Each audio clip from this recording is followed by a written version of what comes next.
So you're struggling to get a baby gate on a spiral staircase? Just like my friend here, who just sent me this picture, and I feel your pain. Baby gate companies, they don't make this easy, but I do. I'm going to share with you the best gate to put on your stairs, along with all the hard to find parts to make this look good. And some step-by-step instructions to get you on your way so you could get a handsome baby gate just like these here.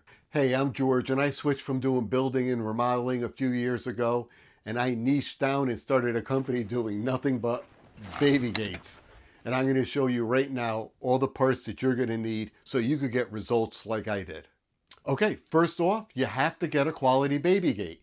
The gate that I'm using in the pictures is model MG15, made by Cardinal Gates. They're one of my favorite manufacturers, based on quality. These are good gates.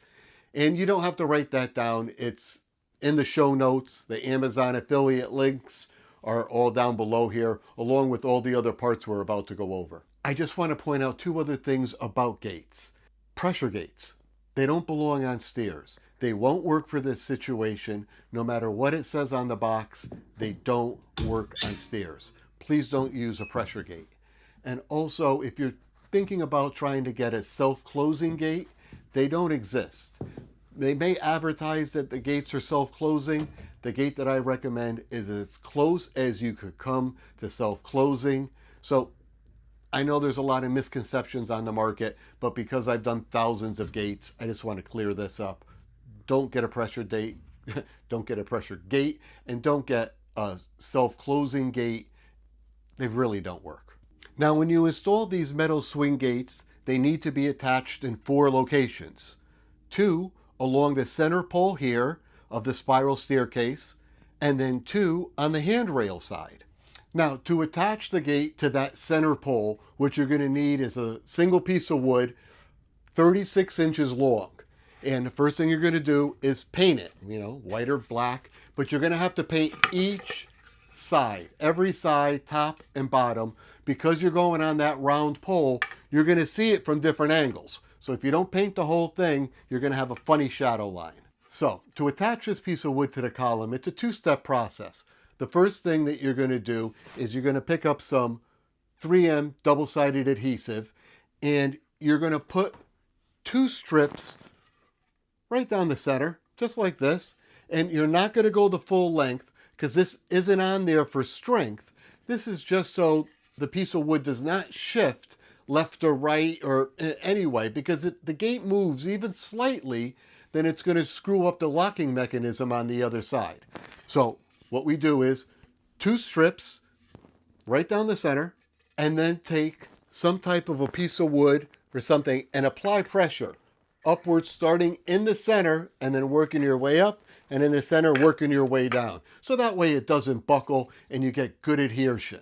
And once the tape is on there good and strong, just peel back the red tape and place the piece of wood on the first step and then press it to the column. Make sure it goes on there straight. If you don't own a level already, I'm going to suggest picking up a laser level. I love mine, and it makes this process nice and easy. And now, to hold this piece of wood to the column for strength, what we're going to use is zip ties. And not, zip ties that you bought off of Temu. Real zip ties. The ones I suggest here, just to give you an idea, this is big box stores. This is what I'm going to suggest.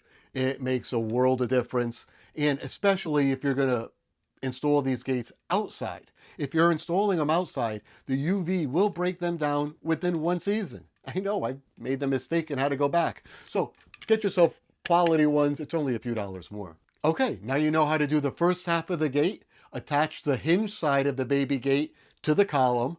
And the other side, what we're going to use is 2 pressure clamps.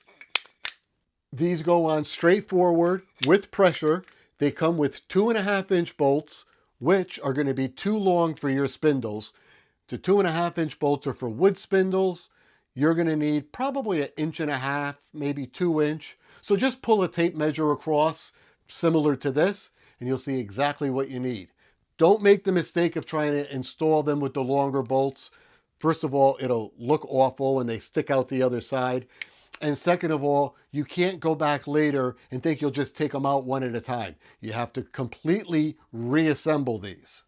So make sure you have the right size bolts on hand before you get started. Trust me, it does make a difference.